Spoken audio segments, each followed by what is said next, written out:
recording. Right, recording in progress. Okay. Good morning, good evening, good afternoon, everybody. Today is a great day to start our youth forum. We have two great presentations. We have our own Swarnav, Sarkar, who is going to present one of his projects. And we'll have an intro for Swarnav. And then, of course, we have SipraMajumdar, who we are so eagerly waiting to hear from her challenging experience through our life journey. It's an amazing life, Sipra. We all are so proud and happy for you. So with that, I don't want to spend time on this, but I'll give it to Pat just to give a short intro for Swarnav so that he can get started. And Swarnav, you can share your slides, then we can get started. Okay, over to you, Pat. Yeah, I echo what Partha said. So thank you for joining, everyone. We've been trying to arrange a session like this from a youth forum standpoint for a while. I'm so happy we could organize with someone like Sipra. It is pretty late there, Sipra, on a Saturday evening. So thank you for accommodating this request. And also thanks for the folks who have joined, because I know it's early on a Saturday morning and there are a bunch of things that you have to, you must have planned, and setting up some time early in the morning always makes us feel special. I would start by saying that let's continue doing this youth forum events going forward. Soumitra, who is Swarnav's dad, has been working with me. Swarnav has been working with me for a while now. আমরা এই সেশনের জন্য কিছুদিন ধরে plan করছিলাম. I would also say special thanks to Swarnav and Soumitra, or Swarnav and his parents, for helping him get ready for a session like this, and Swarnav for his energy and passion about what he's going to present. I'm not going to steal his thunder. We are going to start with Sipra, and then Swarnav, we have kept about 10-15 minutes at the end for you, if hope that's fine.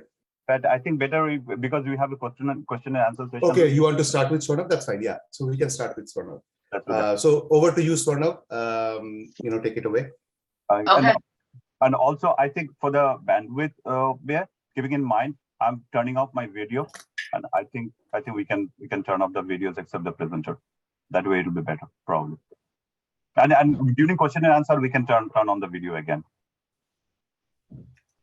Okay. That sounds good. Let me just get started here. Okay. Hi, everybody. First of all, my name is Swarnav Sarkar. I'm an 8th grader at Pine Valley Middle School in San Ramon. And today I'm going to be talking to you guys about the dangers of vaping, or as I like to call it, tobacco use prevention education. Me and a couple of other kids from Agomoni Youth Leadership helped me make this slide.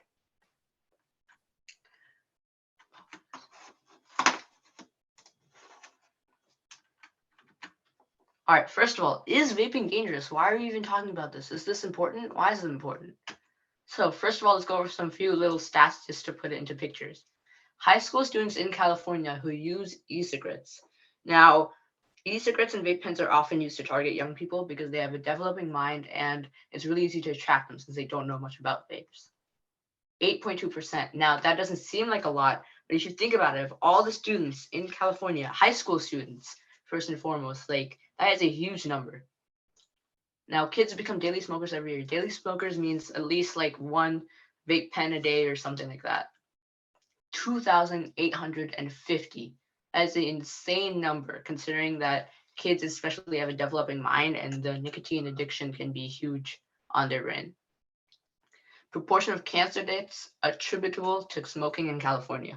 Now, cancer in itself can be caused by many things, but smoking, especially in California, is a huge problem, and therefore it causes at least 1/5 of all cancer deaths in California, which is sad, unfortunate. Today we're going to learn about 3 basic things: is e-cigarettes, vape pens, and their history, nicotine content in products, and flavors, and how all the big companies use flavors to attract these young kids and people. All right, first of all, let's just go over the component. What is the e-cigarette? What is a vape pen? So first of all, of course, E, it means it's electronic. It has battery, which obviously powers the device. Atomizer, this is what heats the e-liquid. E-liquid, this is what attracts young people right here. The e-liquid is called e-juice, and this is what contains the flavor, the nicotine, everything. The cartridge holds everything. And aerosol is very important because this basically, it seems very harmless to young people. It's like a vapor, right? Just like that's how the big marketing companies advertise it. Just vapor, nothing harmful, but of course not. This holds like all the other toxins and e-liquid that is inhaled into the body and out into the air. Products history. How did this vape pen thing even get started? How does this start? So obviously there's a cigarette, but then we started with the e-cigarettes and the e-hookahs. These are the first models of product that hit the market around 2006. They look like combustible cigarettes, so of course they're much more dangerous than that. These, fortunately, were not that popular. They didn't seem interesting. Next, we have vape pens and wax pens. Now, these are interesting because these look extremely similar. These have like different differences and such, and the vape pen has a e-liquid, which holds different toxins and such. The wax pen, on the other hand, holds cannabis wax, which is much more addicting. Mods. These are interesting. You can see there's little digits and little numbers on them. These hold like temperature changing type of effects and such. So these are of course way more expensive, and hopefully young people don't buy these because they're break the bank really expensive type of gadgets. All right, next we have pods. These are unfortunately the most popular. These are like no refills, no nothing. These are the most popular with young people, and these pods have changed over time in different types of pod systems. Now, since these are the most popular, there are of course many different versions of them, the first of which being closed systems. Now, first of all, pod systems use salt-based nicotine, which is pH balanced. This is much more attractive to young kids because just free-based nicotine is much harsher. So these are used, the salt is used to pH balance and make it really easy for young people to use these. Closed systems were the first pod systems on the market. Juul, a big one of those big companies, big marketing, they try to attract these young people into using these. Open systems is interesting because these are similar to vape pens. The devices are rechargeable. However, you have to add your own salt-based nicotine in e-liquid. Disposables are unfortunately the most popular, and because the device comes fully charged and there's no pod, they fall through a loophole in the federal pod flavor ban, allowing these devices to be sold in all the flavors that we know attract young people. Now, these are extremely dangerous and, of course, the most popular. Now, let's try and figure out how does this relate to a cigarette? Like, how in proportion to a cigarette? Why are these so much more dangerous? Now, one pack of cigarettes is 20 milligrams of nicotine, 20 cigarettes. One simple Juul pod is 41 cigarettes, 41 milligrams of nicotine. Now, as a reminder, some kids smoke one of these a day, so 41 cigarettes in a day. One disposable, again, the most popular, is 50 cigarettes in a day. Another disposable, Puff Plus. Now, these are just different words, also marketing ways to like for the big companies to sell it to young people.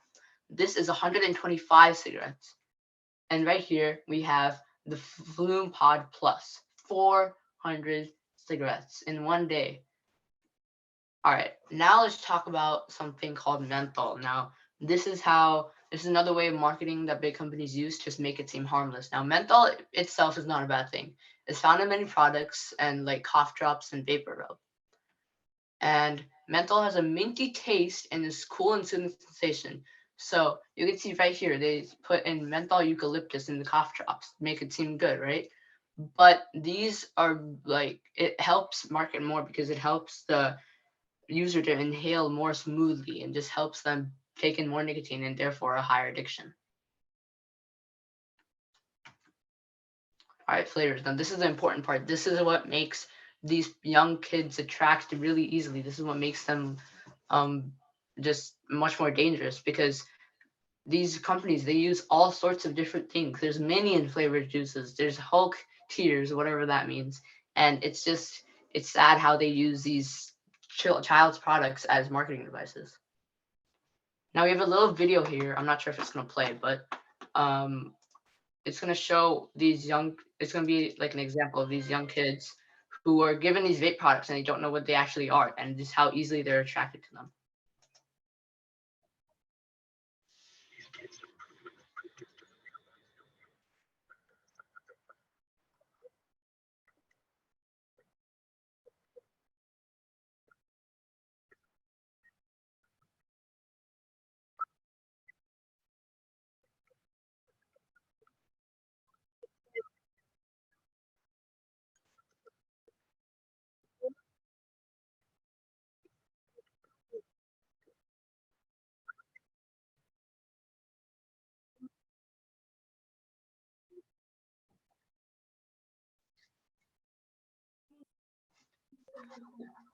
The tobacco industry spends nearly $1 million an hour on marketing its with brightly colored packaging. Who do you think?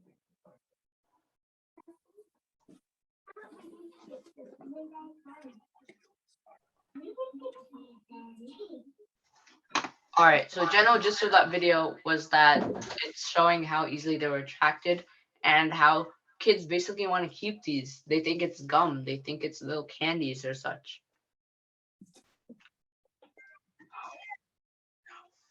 All right, quiz time. This is just some little stats that might seem interesting and show, once again, put in proportion just how dangerous and how addicting these are. How many flavors of e-juice are available in the market? If anybody wants to put in a guess, they can. This is honestly mind-blowing, just how much marketing they use off this. They spend millions and millions of dollars on these. I'll take a guess. 40? 40? No, way more. Oh, really? Okay. Yeah, yeah, you're right. It is in the thousands. Yeah. It is in the thousands. Yeah, somebody answered thousands. It is thousands, but like, it's higher, a little bit higher.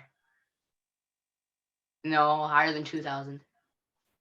5,000? Is it like in tens of thousands or hundreds Yes, of thousands? it is in tens of thousands. A little bit higher than 10,000. Wow. Yeah. So here we go. I'll just go ahead. 12,000 is really close. The answer is, if they'll let me, 15,500 different kinds of flavors. And they spend like almost millions and millions of dollars on this just because they make more and more millions and millions of dollars. And it's a huge cycle of like how these big companies use and attract these young kids purely off of flavors. Now, this is a little bit more location based. This is near us. In the Contra Costa County, how many tobacco stores can one find within a 1,000-foot radius of a high school? 1,000-foot radius is really close to a high school. So, and there's not even that many high schools in Contra Costa. 6. So I think there aren't even that many high schools, but of which there are, within a 1,000-foot radius, there's 6 tobacco stores, which makes it so easy for high schoolers to just leave school and immediately go buy a pod, a disposable, whatever they want. All right, what is the percentage of high school vapors? Once again, hi, and what is the percentage of high school vapors found to use disposable e-cigarettes? And basically, this is saying that, another reminder, not all students vape. Don't go up to your high schooler and ask them if they're hiding a vape in their bedroom. This is an example. It's saying, of them who do vape, which of them use disposable e-cigarettes? What percentage of them? Anybody have a guess? Maybe like 40% or No, more. a little bit higher. A little bit higher than 40%. 54, that's really close. It is 55.8%. So the majority of everybody who vapes use disposable e-cigarettes, and those are unfortunately the most dangerous. All right, thank you for everybody for watching. If you see any young kids out there using vape products or not knowing how harmful they are, please give them a few tips or advice and just try to make them stop. It really helps the community and these young kids whose minds are still developing. They don't understand just how harmful these are. Thank you, everybody. Swarnav, this is thank you. This is really well done, well presented. I have a quick question for you. I have to talk to my son as well, but just inquisitive, what is our schools doing proactively to educate students about this? So I actually got all this information, and there's a organization called TUPE, Tobacco Use Prevention Education. And a lot of this information I got from them. Basically, they came to my school, Pine Valley Middle School, and they had a little student support session, and they just taught us like how dangerous these are. And I think they're going to many different high schools in the San Ramon area and middle schools as well. And I think I've seen another organization just like that. And there's many different types of things that these schools are doing proactively. So There is help. There's help coming, but like it's still dangerous. Okay. No, thank you again. Love to continue to have some of these in future sessions as well. But then over to you, I guess, Sipra, unless Partha, you have anything to add. Before that, can we have any, does anybody have any question for Swarnav? Swarnav, Shobhan here, Neil's dad, no questions, but very fantastic presentation. Very well researched and very well presented. Thank Very- you. I appreciate Very that. well done, Swarnav. Very well done. We are very proud of you. Thank you. All right. Any other question for Swarnav before we move on? Thank you, Sarnav. This is Chandrani here. So it's really a great presentation, and I echo what you've said. The schools are doing a lot, but I know there is a lot to go. I know, we are doing a lot of things in our schools because myself, I being a teacher. But again, and it's the whole community has to put their effort, to conquer this problem that we are having in our society today. Thank you once again. Thank you. I really appreciate that. Thank you, Swarnav. Really appreciate that. Okay, let's move on to our other one presentation, which we have been waiting for so long. First of all, before we start, I would like to thank you, Shubhashish Dev, our own Agomoni member, Shubhashish Dev, who connected us with Sipra. And thank you, Shubhashish, for doing that. And he has been a tremendous help and for planning this event. So thank you, Shubhashish. So just a brief intro for Sipra.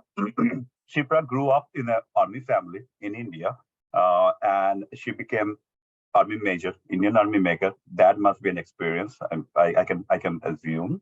At the same time, she was chosen one of the member of the All Women Everest expedition. How exciting that is! So, she will talk about her challenges, life journey, and to achieve the ultimate goal that she has achieved. So over to you, Sipra. We want to hear from you, spend time with you. So go ahead. Thank you. Thanks a lot, Pat. Thanks a lot for that. So before I get started with my presentation, Swarnav, congratulations. That was an amazing presentation. Actually, I don't know if it is in India as well, if it's such a major issue, and I have a son of your age. So knowing all this was definitely, very informative for me. Thank you for that. Absolutely. Okay. Yes. Thank you for coming, and we appreciate you coming and being able to present at such a late time. No problem. Okay, so let me get started. I have a presentation to share. What I did is I put together a few photographs, and what I'm going to be doing is sharing my life journey, sharing a few stories with you all as to how I went about this whole journey, how my, from childhood till the time I climbed Everest, what was this journey looking like? And feel free to stop me at any point of time and ask any questions that you may want to. Let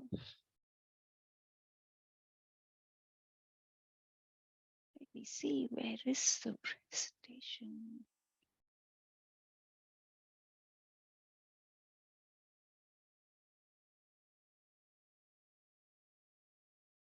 So you're able to see it, my screen? Yes. Yes. Okay. So a little bit about me, Pat said while introducing, I grew up in an army family. My father was in the Indian Army. I have studied across the country. I've changed schools throughout my education career. Most of my education has been from a state called Maharashtra, where I've done majority of my schooling and then my engineering. I did my engineering, and one of my dream was to join Indian Army. But for me, that was a very far-fetched dream at that point of time. So while I was in school, I always used to be, I was more into academics than into sports. I was also not very physically fit, physically strong kind of a person. I would fall sick very quickly. I was teased by my friends as delicate darling. And so when I went for my army selection board, so we have something called a service selection board, where the selection procedure is a 5-day procedure, which includes certain psychological tests, which include certain aptitude tests and physical tests as well. But I think when I believe in destiny, and I believe that when you want something, when you really want something strongly, the universe manifests it for you. So what happened during the SSB was a miracle. Neither me nor anybody in my family and my friends could ever imagine that I would be the one getting selected in the first trial itself. So when I went for my selection board, and there were around 90 odd girls in that. Some of them were coming for the 4th and 5th time. And I thought I was very underprepared.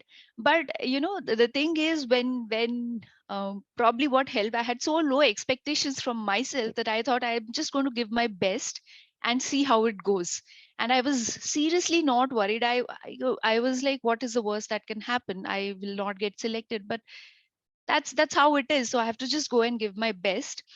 And I cleared the first day. I stay back. Then it is again a 3-day. You have the first day, you have your aptitude there. Second day, you have your physicals. Third day, you have an interview, panel interview. Somehow all went through.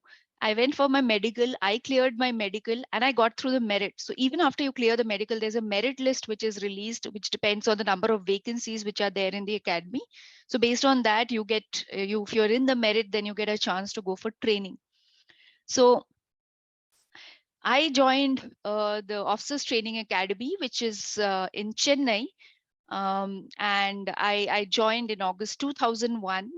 It was a course of 40 women. And surprisingly, this was, at that point of time, I felt this is one of the toughest things that I had ever done, right? This training was for 6 months. It was grueling. It was not something that I was prepared for.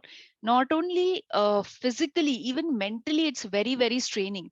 Your day starts at 4:35 in the morning. You have your morning PT, you have your drill. You do all that, you have to go to classes. One misconception that I had in the mind that once I joined the army, I would not have to study. One of the strong reasons after I did my engineering was I was like, this is too much of studies. I want to do something which doesn't involve so much of studies. And I land up here and I realize there's so much of academics which is also involved when you join the defense forces.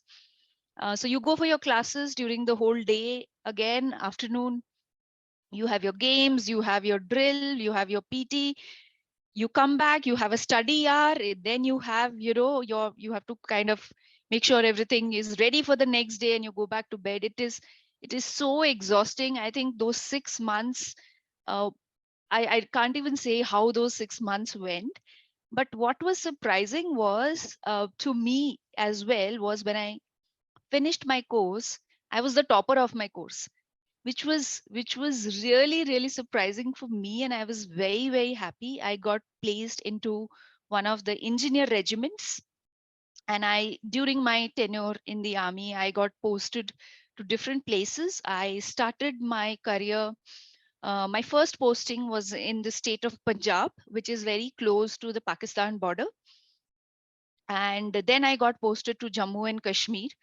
Um, so in Jammu and Kashmir, the task that my regiment had was to build to build a fence along the line of control. So line of control um, is the territory, the line that divides between India and Pakistan, and it is of course manned by both sides very heavily. But that year, and this is in 2003, early 2003, is when Indian Army decided that they want to put a fence across that line of control so that you can stop the infiltration of terrorists into India from Pakistan. And that was the first time in my life when I saw mountains, and I kind of had a realization how difficult life is in mountains. So I'm talking about 2003, where I was posted in a place where there was no mobiles, there was no mobile connection. The only way to get connected to the world was letters. I don't think anybody writes letters these days, but I remember those days we used to write letters to our friends, to our family, to tell them that we are doing well. And we had one telephone connection in the whole regiment. So it's like, amongst 800 people, there's one phone, and that's all that you can use. So you would probably get your turn once in a month to pick up the phone and talk to your parents and tell them that you're okay. So that was the kind of life it was. And I got posted into a regiment where I was the first women officer. So this was the time when there were not many women officers in Indian Army, and I was the first one to get commissioned into my unit. I was posted in Jammu and Kashmir. And one day there used to be something called as telegrams. I know these days kids would not know, but when you used to send an emergency message, it was like a short message that you could send quickly. So I got a telegram saying that I've been called for an expedition to Mount Everest. And I remember telling my commanding officer at that point of time that I don't think I'm up for this. This is the first time seen mountains in my life, and climbing Everest is no joke. So I don't know if I even want to go for it, right? And I asked him that if you can get me out of it some way, and he told me that, see, I've tried, but I don't think there's much that I can also do about it. But why don't you take it easy? You take a break. You have been working hard for these days. You're far away from your friends and family, so you go there. You see how it works out. If it works out well, if it doesn't work out, you can always come back, take a few days break. So that's how my journey of Mount Everest started, right? It was completely accidental. It was not something that I thought I should be doing. It was way, way, way out of my league when I actually started it. And so that's a little bit about how I got into this expedition. So Everest is like the ultimate in mountaineering, right? And when I met people, when I was doing my training, and during my training, when I met people who have been trying for Everest, right? It's like their ultimate dream. And when I talked to them and I realized how much of effort they've put in their entire life to, be a part of an expedition to go to Everest, I just realized how lucky I am, and how blessed I am that I got this opportunity. So when I reached there, and when I talked to some of these instructors of mine, that's when I felt that life has given me an opportunity, and I should try my best. What happens at the end of it is out of my control. That's not something that I can do something about it, but I can keep trying to see how far can I go. So it was more for me to just see what my limit is. How far can I push myself, and when will my mind say that this is enough, that's all that you can do. So little bit about Everest. I thought I'll just capture a few things for you all. So yeah, so actually Everest was discovered by Radhanath Sikdar, who used to work in the Surveyor General's office. So he's the one who used trigonometry to figure out that Everest is the highest peak, and he also determined the height of Everest. And it was named after then Surveyor General of India, whose name was George Everest. And the mountain is called Sagarmatha in Nepal, and it's called Komolungma in Tibet.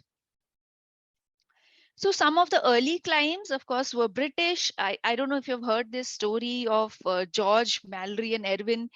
In 1924, they made a summit attempt. Now it's mystery, whether they climbed it or not, because they didn't survive. And there are a lot of theories around it, that they climbed and they died while coming back, and some say they did not climb.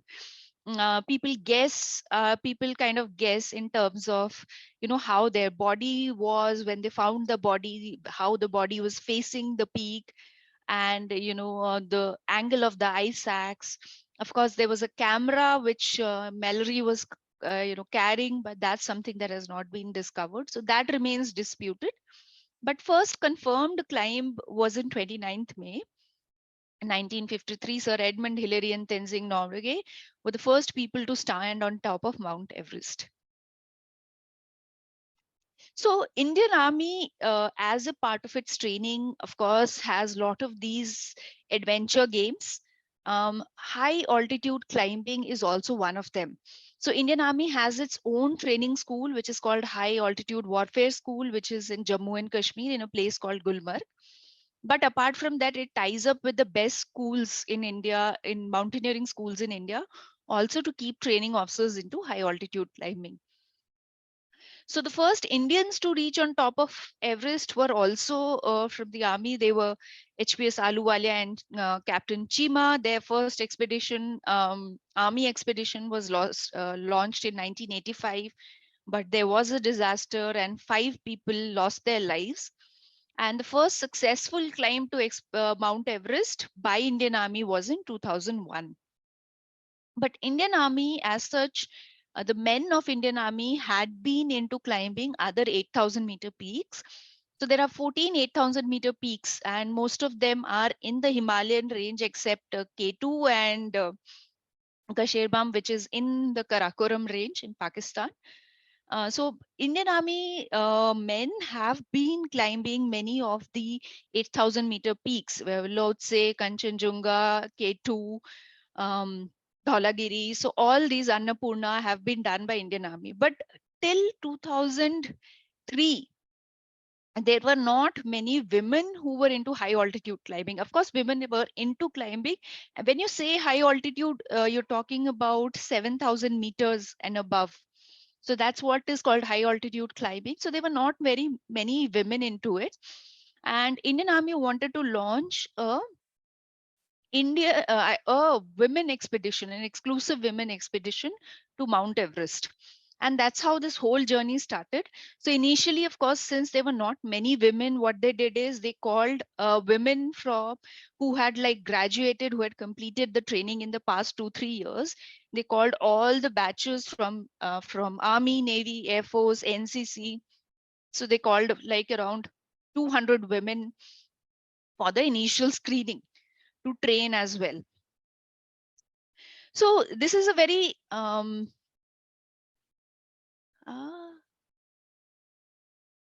second. Yeah. So this is a very this is a quote which is very dear to me. See, each of us, the interpretation of this quote is that each of us have our own limits in our mind. We have our own highs, we have our own summit to climb.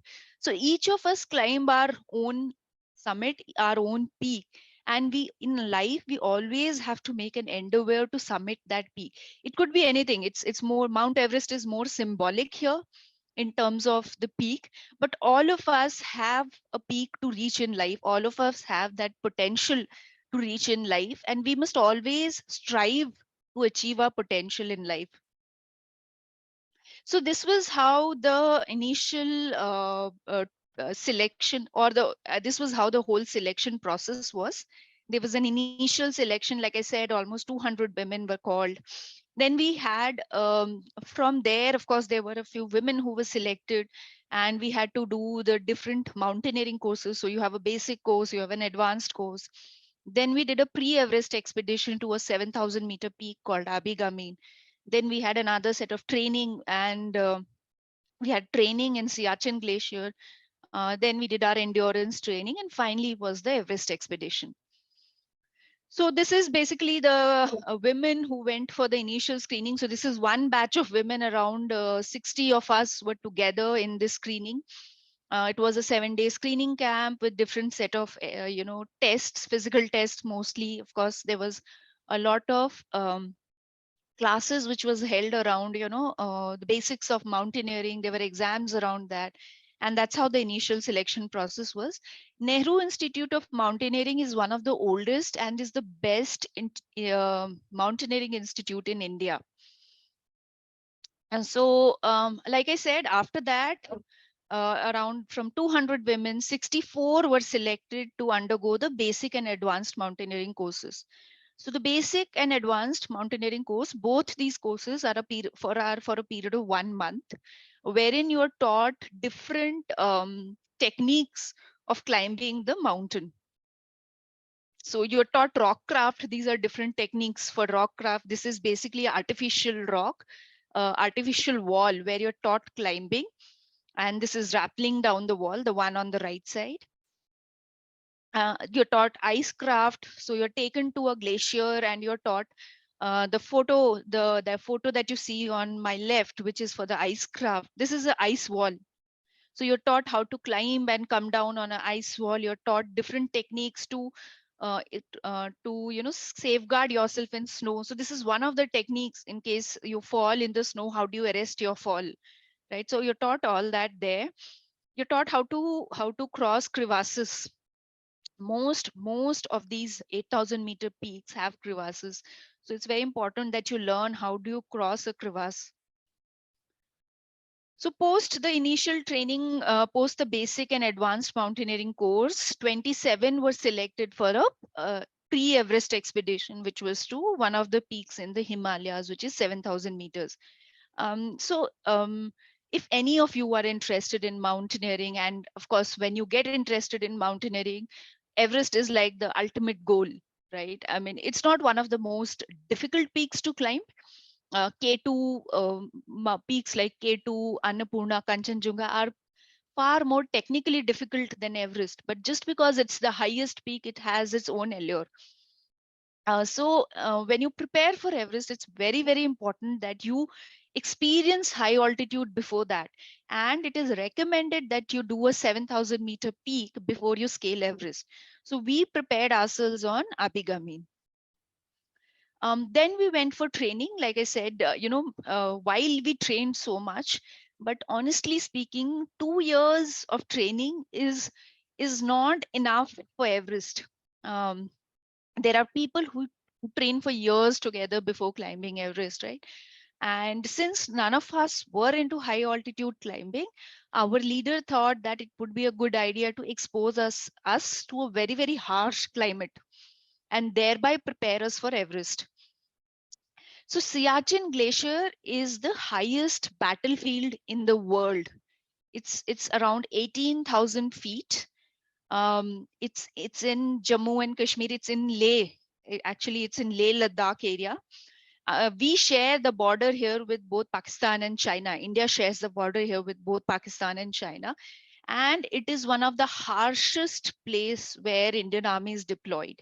The temperature goes down to -35, -40 sometimes in winters. It's snowing because it's very high in terms of altitude. The challenges of high altitude is that the oxygen content is very less. When I say oxygen content is less, is that see, as you go up, the pressure reduces, because of which the oxygen particles are the air becomes very thin, right? So you have to take in more air for the same content of oxygen that you do at ground level. So it makes it very, very difficult to breathe.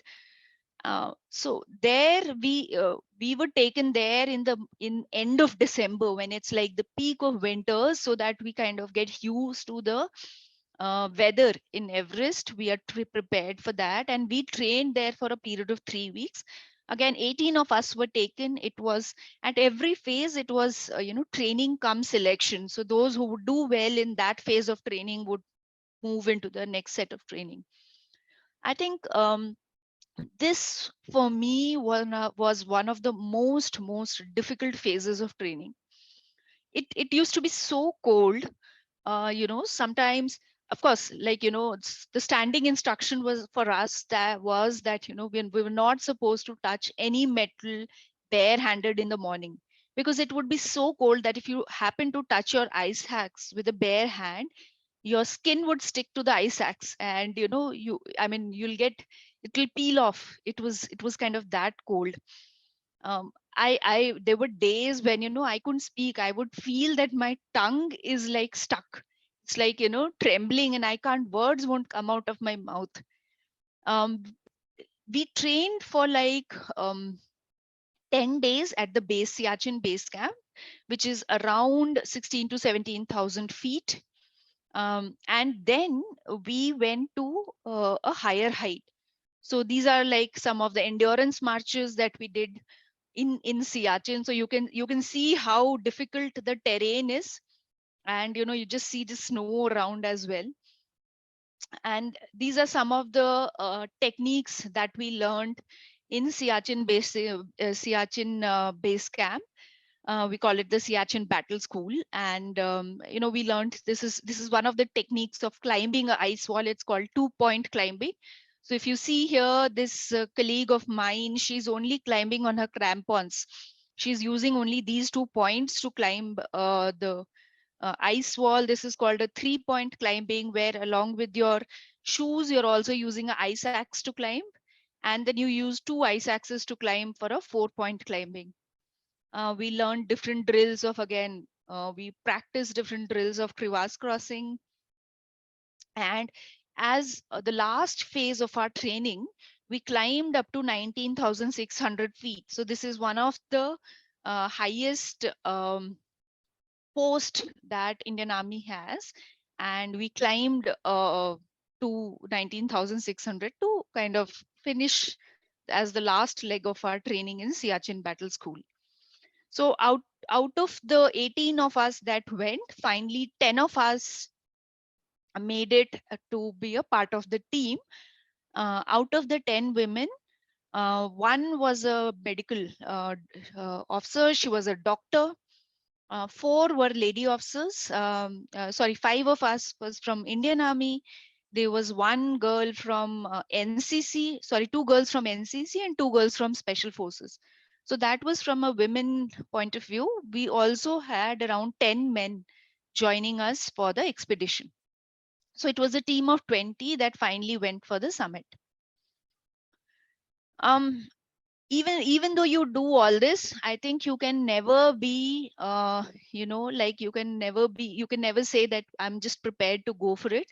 So we had like a 45 days window from the time we came back from Siachen, and we were preparing for the expedition to go to to go to Kathmandu. But during this time, we did our endurance training, so we prepared ourselves well. So we had like a 5-day schedule. So once a week, we would run 18 kilometers. Twice a week, we would run 12 kilometers with a 20 kg backpack. Then, 5 kilometers was one of the easier days for us. Those days, it was more of running, followed by yoga and, calisthenics, pranayam. And every day, like 5 days a week, we used to have 1.5 hours of weight training in the evening. So these 45 to 50 days is what we used to prepare ourselves for the climb. Now, all this done, we are all set to go. And a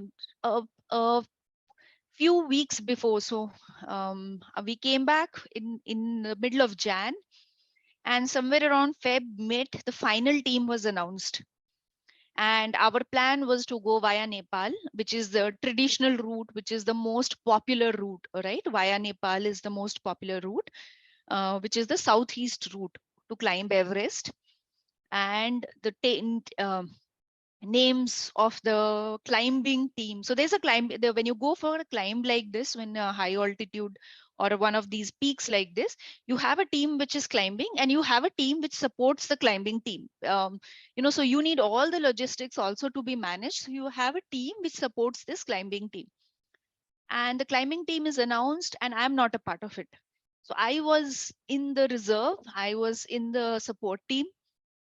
I was devastated, after putting in so much for these many number of years together, right? Like 2 years, I would just go for my training and then come back to my regiment, again go for my training. I had not been home for like 2 years. I had not taken a break, a holiday in 2 years. And it was so devastating. I just remember I went back to my room and I literally cried that day because I was like, I did so much. And, had I probably not got selected in some of the earlier phases, I wouldn't have felt so bad. But you come till here and then you don't get to be like the part of it. It doesn't feel good, right? So that was that, of course, but life goes on. You have to go on, right? I mean, you just can't leave it at that. And my friends were around me and they were like, it's still an amazing opportunity that you get to go to the base camp and you get to be part of a team which is going to make history. So they kind of motivated me, and my leader was kind of motivated. He said, you're doing well, but there's only so much money. You have a budget with which you have to work. When you go from the Nepal side, the royalty that you have to pay to the Nepal government for each climb is very high. So a big part of the budget only goes for that.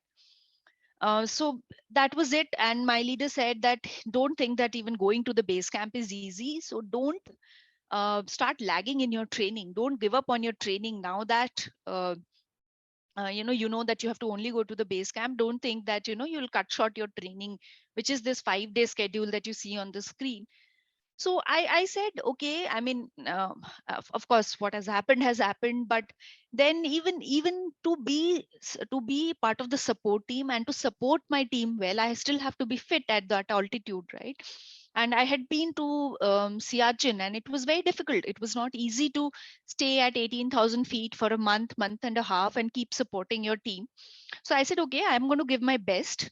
I'm going to make sure that I do this part of the training well. I don't miss my training, and that's about it. And my whole thing was, it's okay. I just have to stay fit at base camp, and I have to support my team. 15 days before we are supposed to go, there's a diplomatic fall off between India and Nepal, and Nepal refuses the Indian Army team to come via Nepal for the summit. So our whole plan goes for a toss. We don't even know whether we are going or not now with this situation. And okay, what is the alternative route? We try to find out, and we come to know, okay, the alternative route is via Tibet, which is in China, which is a Chinese territory. Very, very difficult. So far, no expedition has been allowed via China, but we say, okay, we'll take our chance. We put across our application via the official channel, and we get a permission to go via Tibet. Very, very surprising. So far, none of the Indian Army expeditions had gone via Tibet. So okay, so that happens. So that when that happened, the royalty from the China side was lesser. So we had some additional money. And the leader said, we can add one more person in the team now, and I get added. So I said in the beginning that, right, I believe in destiny, and I believe that when when you want something, like when you really want something very, very strong, the universe manifests it for you. So what happened was a lot of luck. And what helped was that I was prepared for this scenario. Had I not been prepared, somebody else would have got an opportunity, right? So I got that opportunity to be part of the climbing team. So our expedition was flagged off in March 2005. Typically, April to May is the climbing season of Everest. That is when you will see maximum of the expeditions happening every year. And towards the end of May is when you have the summit window. So we went from Delhi to Kathmandu, Nepal. This is where our Sherpa team was. So Sherpas are the natives of Nepal, and they assist different climbing teams in their journey for the summit. So these are people, they have, most of them have been a part of several expeditions, climbed Everest several times. And from Kathmandu, then we went to Lhasa, which is the capital of Tibet. So this was like our journey to base camp. We went from Delhi to Nepal, and then we met our Sherpa team there. Then we went to Lhasa, and from Lhasa we went by road to Everest Base Camp. So from the north side, which is the Tibet side, there's a amazing road till the base camp. And this I'm talking about way back in 2005, right? Even that time, there was an amazing road till the base camp. I mean, you can see this photograph here at the rightmost corner, right? This is the kind of road that was there. Today, the base camp is like a city. I was watching one of the YouTube videos. You have a mobile tower there, and you have like these permanent huts there. So it's far more comfortable now than it was way back in 2005. And this was our route from Lhasa. So we by road, our first stop was at a city called Gyanse, then Shigatse, then Tingri, and then to the Everest base camp. So we stayed in Lhasa almost for 2 days just to acclimatize there. This is Potala Palace, which is the Dalai Lama's palace, one of the holy places for Tibetans. So this is what the base camp looks like from the north side. The base camp is at 17,000 feet. Like I told you, it's a motorable road. From the south side, there's a trek to Everest base camp itself. The Everest base camp is around 18,000 feet from the south side, from the Nepal side, and it's almost a 10-day trek up and down to reach the base camp. The advantage, there are a few differences in terms of climbing. From the north side, which is the Tibet side, of course, like I said, you can come by vehicle up to the base camp. So there's no trek. That way it's easier. And there are far less crevasses. So on the south side, if any of you have seen the videos, you would have heard of that Khumbu ice wall, which is basically a moving, shifting glacier with lots of crevasses. That's not there on the north side. So those are the two pluses that you have when you climb from Tibet. The minus when you climb from Tibet is, first, the wind speed is very, very high. So that takes a toll when you're climbing because it's kind of pushing you back. So you need more energy to climb. Second, if you see the mountain, right, even in this picture, if you see, it's not completely covered by snow. So which means it's a mix of rock and ice. And at altitude, you're wearing your crampons. Crampons are basically the spikes that you attach to your shoes to climb on ice. So it makes it very difficult to balance on rock with your crampons. So these are the two disadvantages from the north side. This is a view of the base camp. So the reason I put this picture is to just show you the different camps that were there, right? So it was these white tents are ours, but we had these Americans who had, one of the groups was here. This is the Chinese group, which you see. This was a group from Europe. So there were a lot of other people who were climbing from Tibet.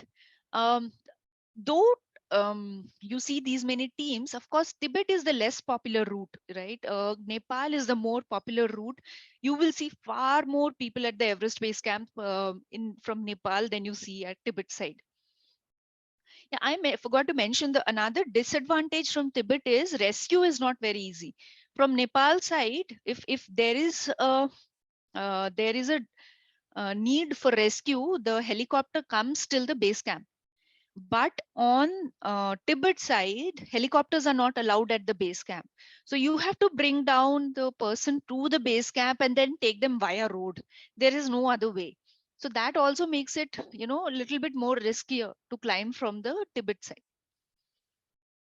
So I just wanted to give you show a video which shows a little bit of glimpse of Everest. So this is the peak. This is how Everest looks from the north side, from Tibet. The best part about Tibet is the view is very, very clear. When you go from Nepal, you can't see the peak from the base camp. You have to go to a place called Kalapathar, from where you can see the peak. But from the north, you see the mountain in all its glory. I mean, it's overwhelming when you go and see the mountain for the first time. To kind of, it makes you feel so small. It kind of, tells you your place in the universe, right? It's huge, and it's really overwhelming to see the mountain from the north side. Hey, Sipra, So- sorry, this is Puthukrit. Just quick time check. We had this Yeah. session till 9:30.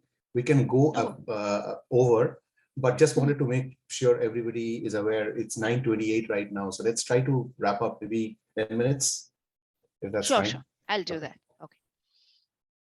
Yeah, so what is important is when you climb, there's a process called acclimatization.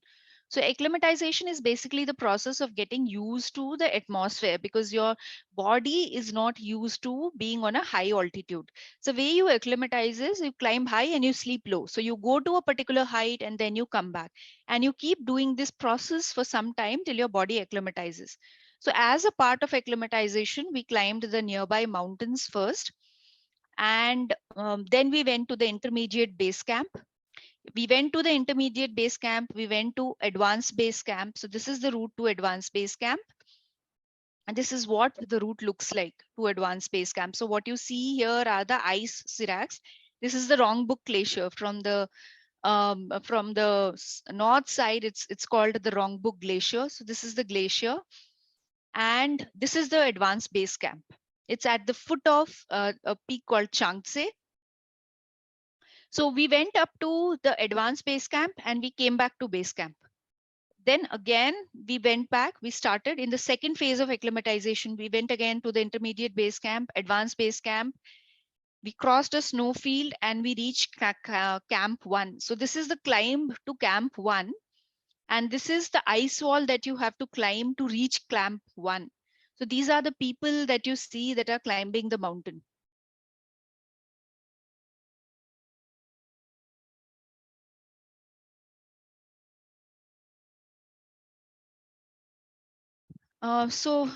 Camp 1 is called North Col. It's a very small place where you have place to pitch your tents. So this is what Camp 1 looks like. So this is all the place that you have to pitch tents.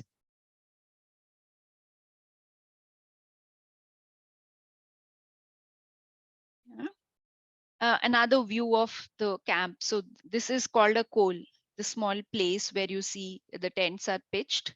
So we went up to Camp 1. We came back to base camp.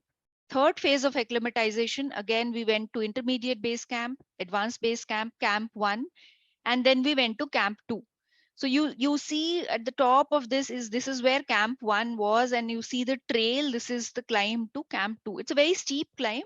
It makes it very, very difficult to climb at this altitude actually. So this is the climb to camp 2, and you can see these small black dots are people trying to climb.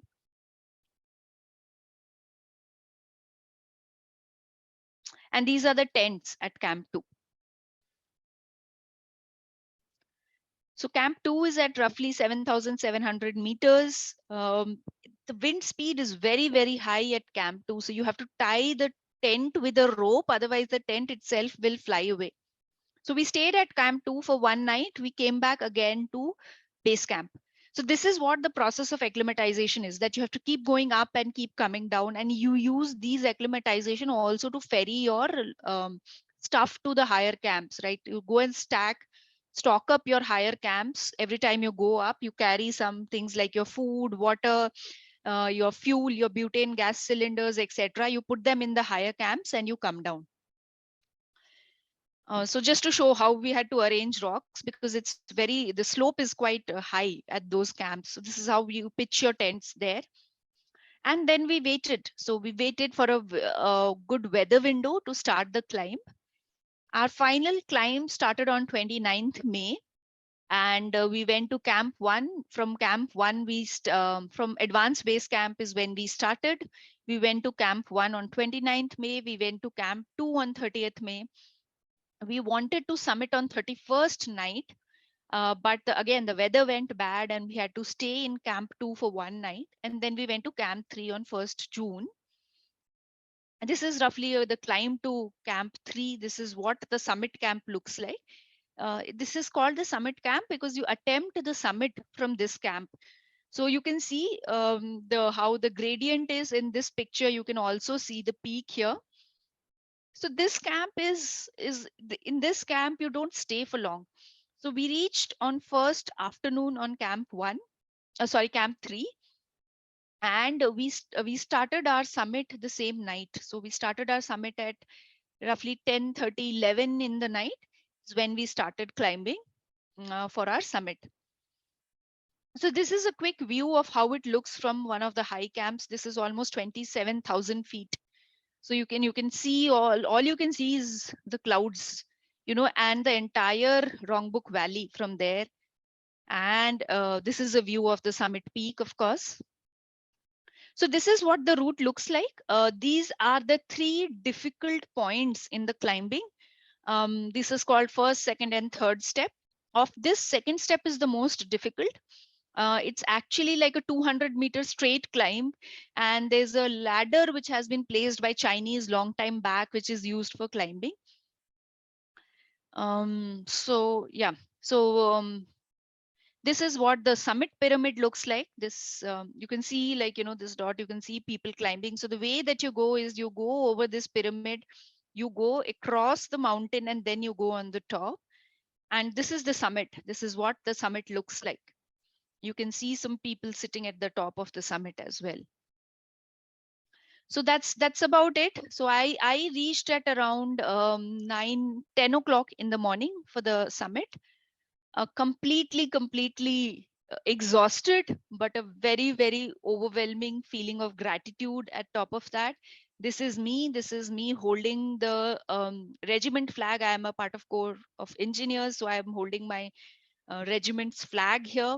And this is my Sherpa, who had climbed 6 times before that. This was his 7th summit to Mount Everest. What was good was 9 of us climbed. We were a climbing team of 10 people. Out of that, 9 of us had climbed, and all of us came back safely without any casualties. So that's about it. This is what I want to say. All of us who think that we have conquered Mount Everest are actually not conquerors, but we are basically survivors, because Mother Goddess was very, very merciful. So that's all I had to share. I'm sorry I took more time than I had planned for. So sorry for that. No, Sipra, this is amazing. I mean, this is just, I think we were mesmerized listening to you, your journey through the life, different thing. Army, placed in the border in India and Pakistan, one of the most dangerous places on earth, and then going and reaching to the top of the world. Amazing journey. So first of all, I would like to thank Sipra, and also I would like to give few folks, especially the kids, if they have any questions, to ask Sipra. This is an amazing person, amazing opportunity to ask. So quickly, but let's see if any kids has any question.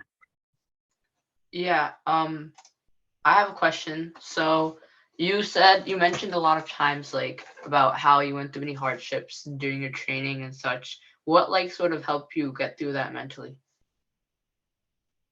So few things that had helped, Swarnav, was that I had great friends and a great team. I think when I was talking to Subhashish also before I started, one thing that, like I said, in my journey, I when I was in school, I was mostly into academics, right? I was not so much into sports or activities. I was there in extracurricular activities, but never into sports. But I feel that when you're in sports, right, and when you play any game, it could be anything. It builds certain amount of character. So one thing which is very, very important, and which I would say to all kids, that it's very important that you develop a hobby over a period of time. Of course, academics are very, very important, but having a hobby, and especially if you play some sport, it builds a lot of character. So the thing that got me through was my team and were my friends that kept me motivated when I was down and pushed me into that when I was feeling low. Thank you so much, Sipra, for your awesome presentation. I have a quick question for you. So what was your first thought that ran your mind when you put your first foot on the world's tallest peak in the world, your ultimate dream? Truly speaking, I had the same question. Go ahead, Yeah. Sipra. So, I mean, it's been long back, but the first thing that I remember was when I went on the top, I just wanted to make sure that this is it, right? Because every time you're like, okay, this is one phase, there's more to go. There's more to go. So when I reached the top, I was like, okay, this is it. when I realized this is it, like I said, one was gratitude, but I was so exhausted. I did not have the energy to feel anything else. It was like so much of feeling like finally I made it, right? You're so happy, and you're so thankful for everything. I mean, um, um, my Sherpa, right? He's not very educated. He was very young. He was like 25 when we were climbing. This was his seventh time, and he kept pushing me throughout. Right. In fact, when we were coming back, because I had climbed for almost 10 hours, I was completely exhausted. So when I was coming back, and there was a time when I felt I wouldn't be able to make it. And most of the accidents happen when you're coming back because you're so exhausted, your body and your mind stop coordinating, right? And you just want to rest for, you just want to sit for some time, like, 5 minutes. That's what it is going on your mind. And when we go up, we see so many dead bodies. While going up, you think you are not going to be one of them, but like, when we're coming back, there was a time when I felt I can't make it, this is it. And I told my Sherpa, I said, you go down, because I'm not sure, I really don't have the energy. And I remember him telling me, and this is his profession, right? I mean, he's he does this for a living. He's not a very rich person, like, and he tells me that if we go up together. Like, if we die together, or we go down together. So he kept motivating me throughout. So it's just like, like Swarnav said, the whole team, everybody around me. I wasn't successful because of my efforts alone. I was successful because I had a great team. I had a great leader. I had great friends who kept motivating me to go for it at every phase. So it was just like, a lot of gratitude for the kind of luck that I have, the kind of blessing that I had, right? The kind of opportunity that I had. Thank you so much for that wonderful answer. I can already sense a lot of emotions in your voice. So that's a lot. It's every time I talk about it, all those memories come back. Right. So it's 10 minutes over. Thank you, everybody. Anybody has any questions? No. So I would just say thank you, Sipra and Swarnav. Sipra, this was really, really good experience listening to your, story. And if I summarize, I would be like, as a kid, when you're growing up, you only know so much of your own potential. Don't limit your dreams with what you think your potential is, because you don't know your own potential when you're growing up. Because you're saying, you got in school, you are not outstanding, folks are picking on you and things like that.